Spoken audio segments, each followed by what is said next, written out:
నిరీక్షణ చాలా బలీయమైనదండి క్రైస్తవ భక్తి జీవితానికి. నిరీక్షణ విశ్వాసమునకు రిఫ్లెక్షన్, పరావర్తనం అన్నమాట. నీ విశ్వాసము గొప్పది అని చెప్పడానికి నీ నిరీక్షణే ఆధారము. నువ్వు దేవుణ్ణి నమ్ముతున్నావు అని చెప్పడానికి నీ నిరీక్షణే ఆధారం. నీ దేవుడు సజీవుడు అని ప్రపంచం నమ్మడానికి నీ నిరీక్షణే సాక్ష్యము. నిరీక్షణ లేకపోతేనండి క్రైస్తవ జీవితము, భక్తి జీవితం వ్యర్థము. మన దేవుని కొరకు బ్రతకాలి అన్నా, దేవుని అడుగుజాడల్లో మనం నడవాలి అన్నా, దేవుని కొరకైన శ్రమలు మనం ఎదుర్కోవాలి అన్నా, వాటిని మనం భరించాలి అన్నా, చివరికి దేవుని పనిలో మన ప్రాణాలను సహితం మనం కోల్పోవాలి అన్నా, వీటన్నిటిని వెనుకున్నటువంటి ప్రధానమైన ఆధారం ఏమిటో తెలుసా? నిరీక్షణే. నువ్వెందుకు అంతకు సిద్ధపడుతున్నావు? ఎంతకు? దేవుని ఆజ్ఞల ప్రకారం బ్రతకాలి. దేవుని ఆజ్ఞల ప్రకారం బ్రతకడం అంటే నువ్వు నీ శరీరాన్ని పూర్తిగా దేవుని నియంత్రణలో ఉంచటం, దేహాన్ని పాపానికి కాక దేవునికి అప్పగించటం, దేవుడు చెప్పినట్టుగా బ్రతకటం కొరకు నిన్ను నువ్వు సంపూర్ణంగా నియంత్రించుకోవటం, పూర్తిగా నిన్ను నువ్వు కట్టడి చేసుకోవటం, ఈ లోక సంబంధమైన వాటి కొరకు ప్రాకులాడకపోవటం,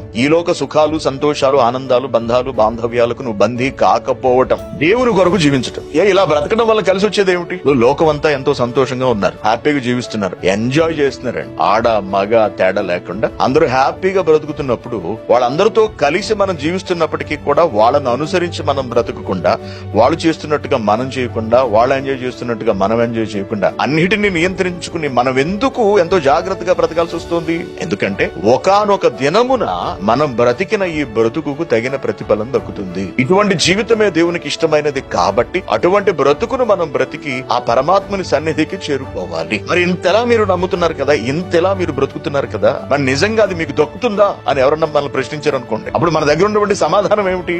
దేవుడు వాగ్దానం చేసినది మనకిస్తాడు అనే మన నిరీక్షణే దానికి సమాధానం అన్నమాట. మన బ్రతుకే, మన భక్తే మనకు భవిష్యత్తున్నది అని తెలియజెబుతూ ఉంటుంది.